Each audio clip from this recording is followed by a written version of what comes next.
And welcome to the Road from Emmaus podcast. I'm your co-host from Morgan, along with fellow co-host Kit Cover. Our goal for each episode each week is to take you on a guided tour of redemptive history, showcasing the beauty, splendor, and unity of God's amazing story of cosmic redemption, restoration, and renewal.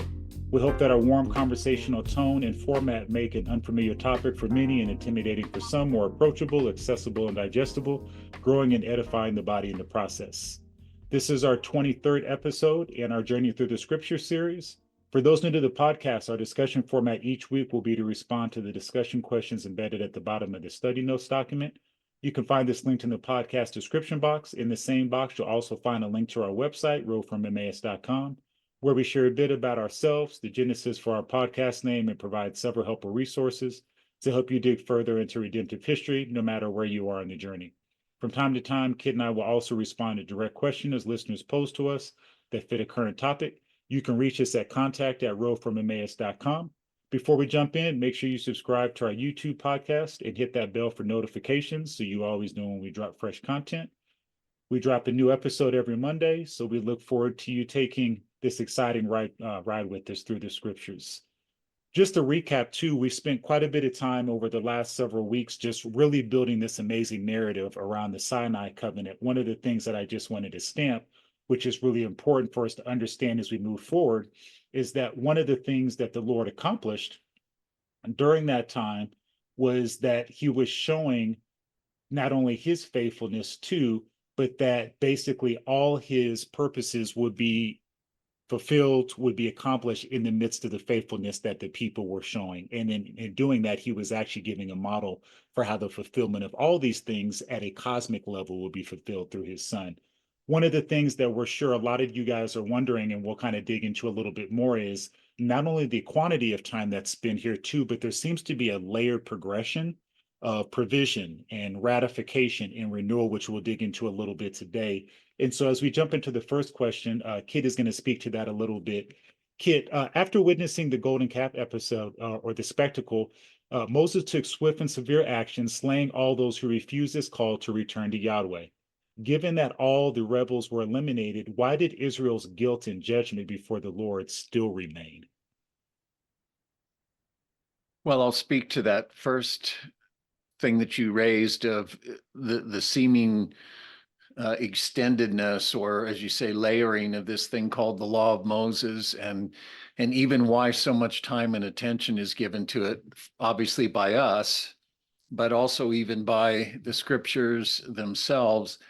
We've commented before that a third of the Pentateuch, in terms of the narrative space, the amount of kind of written text that's devoted to the Pentateuch, the 5 books of Moses, a third of that is Israel at Sinai. So you have a third from creation to Sinai, a third at Sinai, and then a third from the departure from Mount Sinai till Israel's poised to enter into the promised land.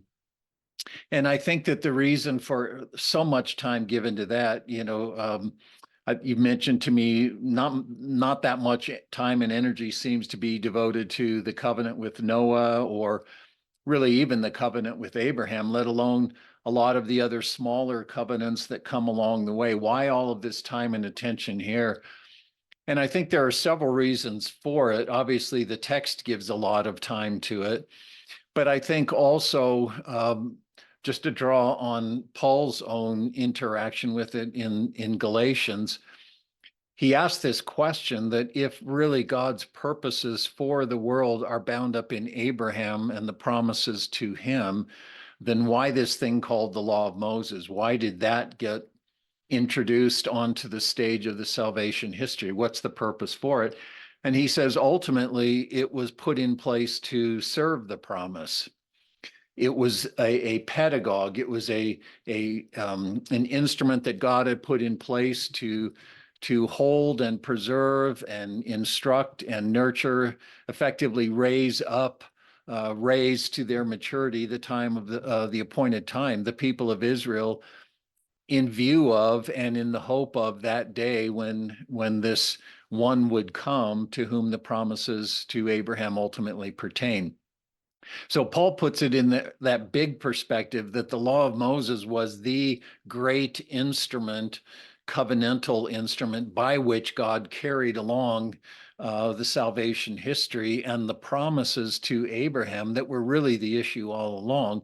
But as we've seen over and over again, those promises to Abraham were to be realized in and through Abraham's descendants. Israel is that covenant family of Abraham. And so what we saw happening at Sinai, this law of Moses or the Sinai covenant, was God ratifying in a formal way that covenant relationship with Abraham's descendants. So this isn't something separate. It's not something that's bigger and grander and sets kind of off to the side of all these other covenant structures, but it does have a central place in that this is the way in which God is maintaining and furthering his covenant promises to Abraham up until the time when all of that will find its fulfillment in the Messiah. So even Jesus himself is born in the context of this covenant. And all of the other important covenants that we'll be discussing as we kind of move through this story of the Old Testament, certainly the covenant with David, that sits within the Sinai covenant as well. So this is really the covenantal context for all of the Old Testament beyond Abraham. Not that it's something separate or more important, but this is the way in which God is upholding and furthering that covenant relationship. And as you hinted also, at the center of that is this thing of God who is faithful to the covenant and a people who are unfaithful to the covenant. So this kind of multi-layering or this extension of this process of the covenant from when Israel arrives at Sinai till they leave, they're there basically for about a year, I think, if I recall. And in that time, they both pledge themselves to the Lord.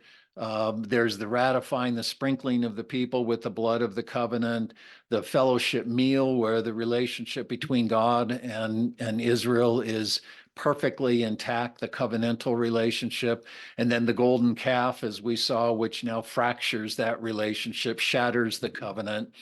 But once again, Israel's unfaithfulness will not be the end of the covenant because God's purposes will stand. So he remains faithful. And that becomes this thing then of the renewing of the covenant that we're going to be discussing today. Indeed. Like the Lord appointed Moses to provide the atoning sacrifices that were part of the process of ordaining Aaron and his sons to serve him as priests. This is Exodus 29. Why then was he unwilling to let Moses bear Israel's guilt in their place? Well, you see in this whole thing of well, really throughout the Sinai episode, Moses is the one who is the mediator. He's the, in a sense, priestly prophet individual that stands between God and the people. And that's both with respect to receiving the covenant, condemning and punishing the people when they break the covenant, also the renewing of the covenant. Moses sits at the center of that.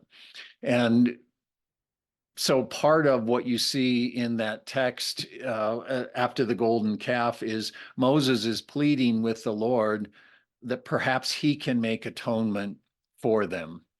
And as you mentioned in this question, when you see God giving the prescription for the priests and their consecration, this priestly system that will administer the covenant, Moses is the one who provides or administers these atoning sacrifices by which the priests themselves are cleansed and prepared and ordained. Well, then how come it is that God won't let him be an atoning sacrifice, as it were, or the means of atonement for Israel's guilt? Well, because ultimately that guilt, the story's building the case for the fact that Israel's covenantal guilt will not be dealt with until God himself deals with it. It is a covenantal guilt that pertains to the whole nation as the Abrahamic people. And that's even the second piece of the first question that we have there, that, okay, when Israel made this golden calf and when Moses shatters the tablets of the covenant, and he says, all who are for the Lord, come over, gather here to me. and the Levites come, and then they're all told to go and slay their brothers, slay their fellow Israelites, who have been involved in this rebellion and who have not repented and come over to the Lord. And yet their guilt still remains before God. All of these violators, so to speak, are put to death, and yet God still says they're a stubborn and an obstinate people. I won't go up with them. Well, why? Because their guilt was national and corporate and not just individual. And you see this throughout Israel's story. Israel collectively was son of God. And so even when you have like Achan's sin, when they enter into the land, all of the people suffer in a sense for the sin of a few people because they act in solidarity. They are all together corporately the people of God. And so their covenantal guilt extends to the whole nation. There needs to be atonement made for the nation's guilt. And Moses is not able to do that.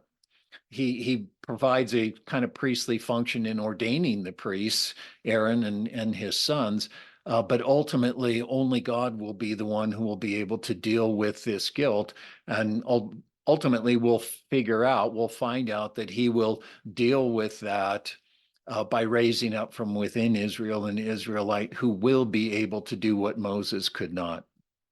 Yeah, speak a little bit more about this idea of guilt, because I think a lot of our listeners might be coming from maybe like a legal background. And when we think of guilty, right, we're thinking of legal infraction, right? We're thinking of Right. someone has stepped outside the law. But like, I love that you really stamp the idea that we're talking about covenant fidelity, covenant faithfulness too.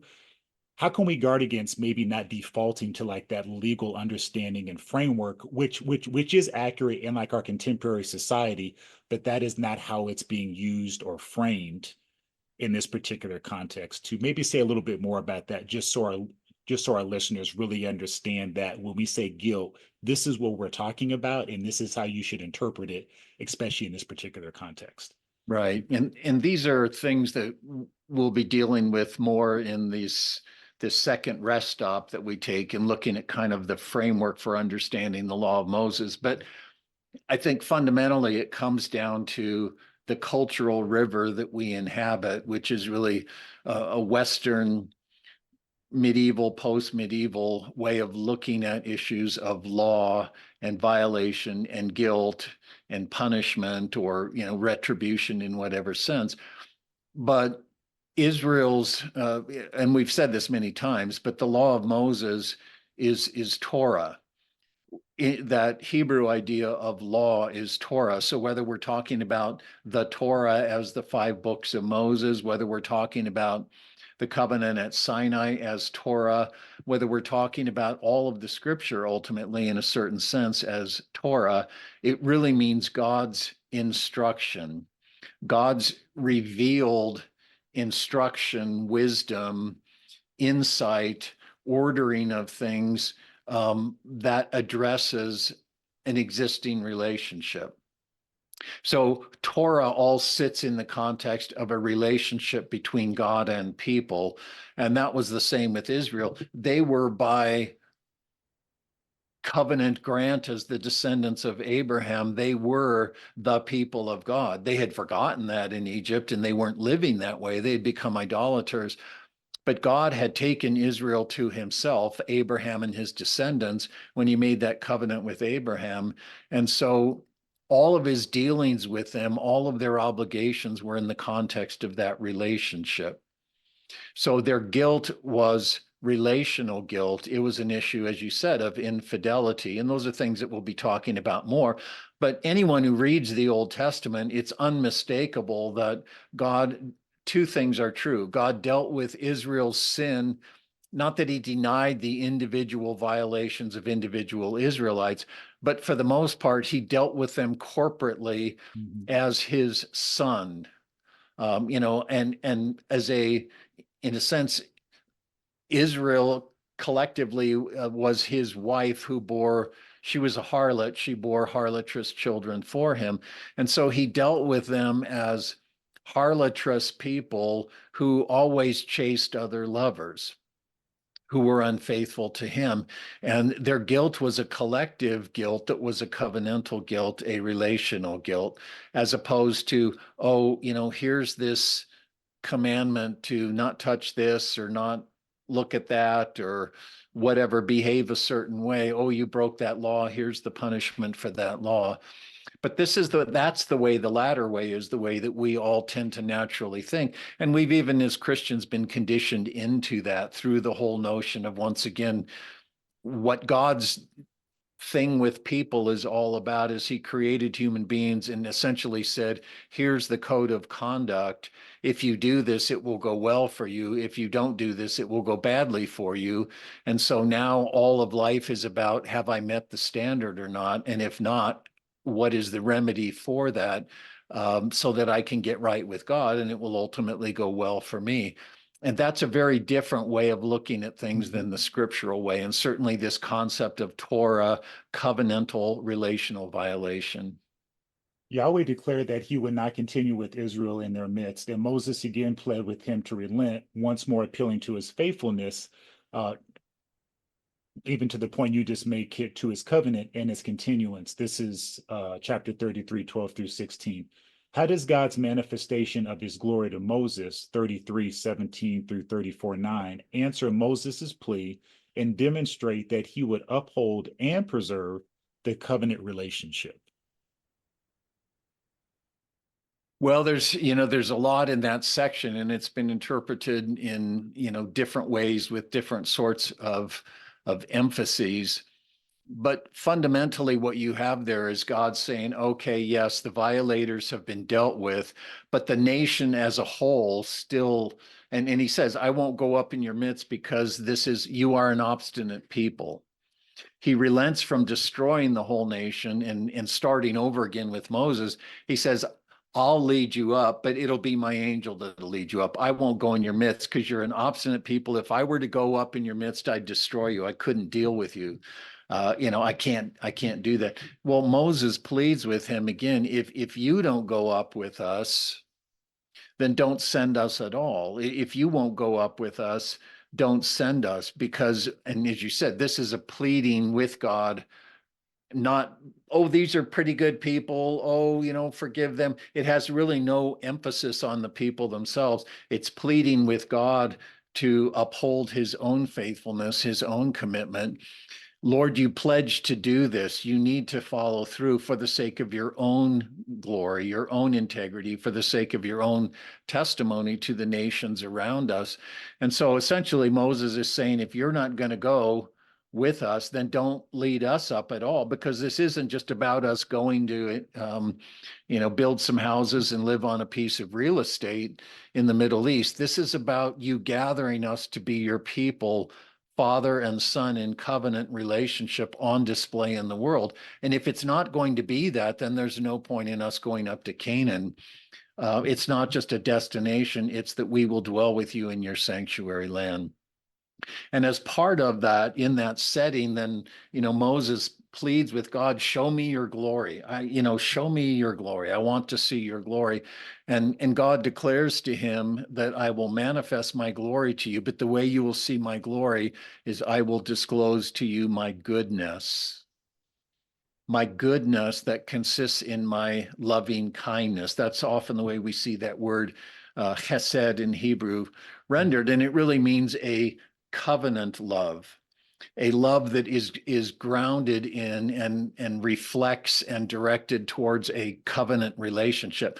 God is going to be steadfast in his covenant love, and when he displays that, that is his goodness, and in that way he will show his glory um, to Moses. So this is what ends up happening. And this is in the context of Moses going back up onto the mountain and God once again, writing the words of the covenant, or having Moses do it on new stones, a renewing of the covenant. But in the context of that, Moses getting to see the glory of God as really effectively what Moses is pleading with God to do. Be faithful, uphold your covenant. And God says, seeing my glory is seeing that I will indeed do that. I will follow through with this.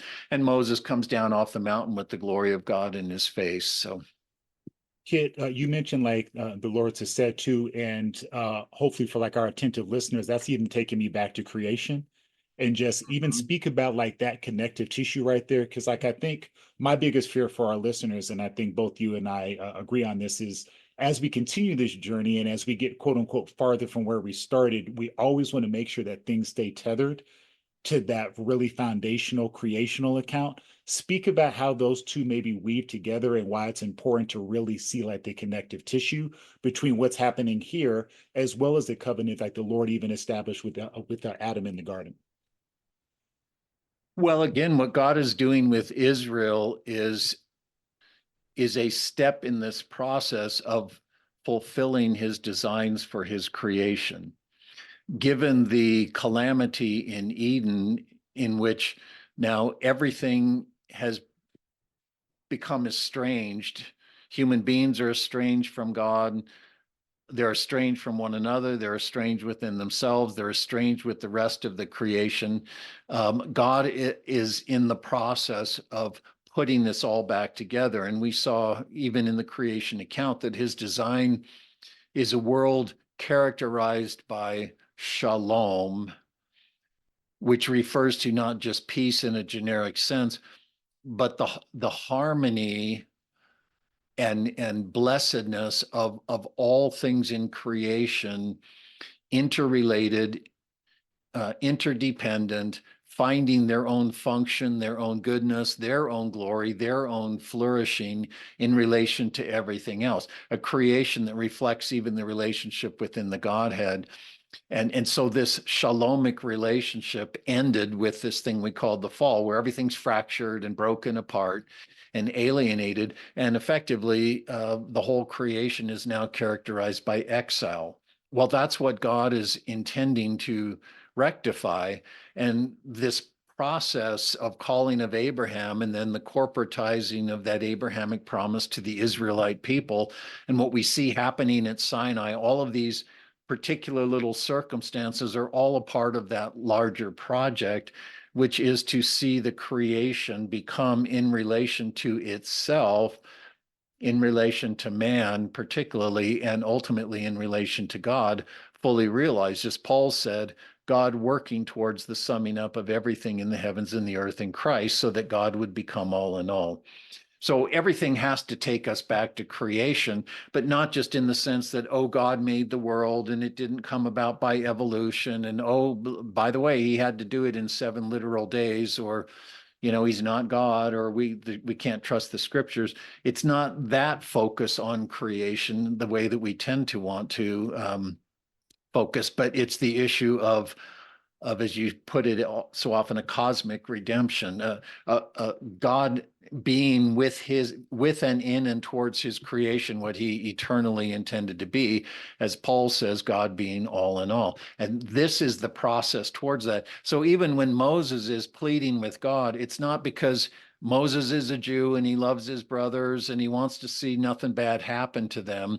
And it's not even just pleading with God saying, oh, you're a merciful God, please do this. Moses understands the significance of this. And certainly once he has this scene of God's glory, he recognizes the implications of what's taking place here. And this relationship between God and Israel is ultimately a crucial step in the outworking of his purposes for the whole creation. Yeah, let's circle back to another theme too, which we've talked about quite a bit over the last several weeks. In what sense was the renewal of the covenant, this is 34, 1 through 25, rooted in Israel's failed sonship and God's contrasting faithfulness? How did Moses prove that he understood the deep, deep significance of what was occurring before him? And I think like this really is the crux of the matter, Kit. Yeah, well, and I guess in some sense I have spoken to that, but there would be no need for the renewing of the covenant if Israel were a faithful son. That fellowship meal that came immediately after the ratifying of the covenant, that was when everything was good, if we can, to use our expression. All was right. Israel was blameless before God covenantally. And once again, we're not talking about individual people and were they sinners or were they sinlessly perfect. We're talking about a covenantal blamelessness. Israel, son of God, blameless before God, but that didn't last long. Immediately, you have the golden calf episode, which is an act of idolatry an act of relational infidelity that broke that covenant relationship. So the renewing of the covenant speaks to both the fact that the covenant has been devastated, it's been shattered, symbolized in Moses throwing down the tablets and then breaking in front of the people. But also it speaks positively, a renewing of the covenant is God taking the initiative. The people haven't changed, but God is going to see to it that this covenant continues. And this will become Israel's legacy throughout all of the balance of the salvation history up to the time of the birth of Jesus.